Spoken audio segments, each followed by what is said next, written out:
তিনটা মেয়ে সন্তান যদি কারোর হয়, এমনকি হাদিসে দুইটার কথা বলা হয়েছে, যদি কারোর হয়, এগুলোকে সঠিকভাবে লালন পালন করে, এদের প্রতি সুবিচার করে, ইনসাফ করে, যোগ্য পাত্রস্থ করে, দিন শিখায়, আল্লাহর সাথে পরিচয় করা, এই ব্যক্তির জান্নাতের গ্যারান্টি নবী সাল্লাল্লাহু আলাইহি সাল্লাম দিয়েছেন।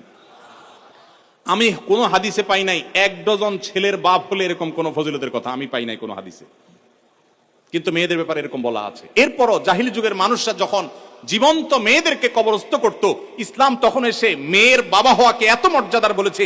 এই কোরআনে একটা সূরা আছে, কোরআনের সবচেয়ে বড় সূরাগুলোর একটা, সবচেয়ে দীর্ঘ কলেবরের সূরাগুলোর একটি হলো সূরাতুন নিসা। নিসা মানে কি?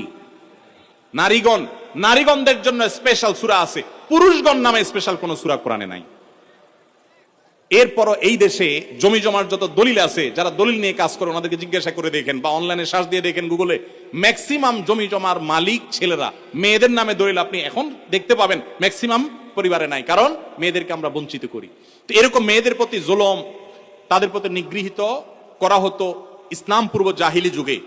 যেহেতু একজন পুরুষ মনে চাইলে 10টা 15টা 20টা বিয়ে করতো, লাম্পট্য করতো, বিয়ে না, বিয়ের নামে লাম্পট্য করতো, ইসলাম সেটাকে নিয়ন্ত্রণ করে দিয়েছে। না, এভাবে ছেলেমি, এভাবে পাগলামি চলবে না। তোমাদের 2টা 3টা বা সর্বোচ্চ 4টা পর্যন্ত বিয়ে করা জায়েজ আছে। একই সময়ে 4 জন স্ত্রী সর্বোচ্চ থাকতে পারে যদি প্রয়োজন হয়, এবং যদি তাদের মধ্যে সমতা বজায় রাখতে পারো বহু যদির পর। আর যদি সেটা না পারো, খবরদার। সমতা করার মতো মানসিক সেই শক্তি নেই যে আমি একজনের প্রতি দুর্বল হয়ে আরেকজনের হক নষ্ট করব, আরেকজনের কাছে যাবই না, ভরণ পোষণ দেবই না, একজনকে বেশি দিব, এরকম একদিকে ঝুঁকে পড়তে পারি। আমার যদি সে আশঙ্কা থাকে, তো আল্লাহ বলেছেন ফাওয়াহিদা, তাহলে খবরদার তুমি একটি বিয়ে করবে।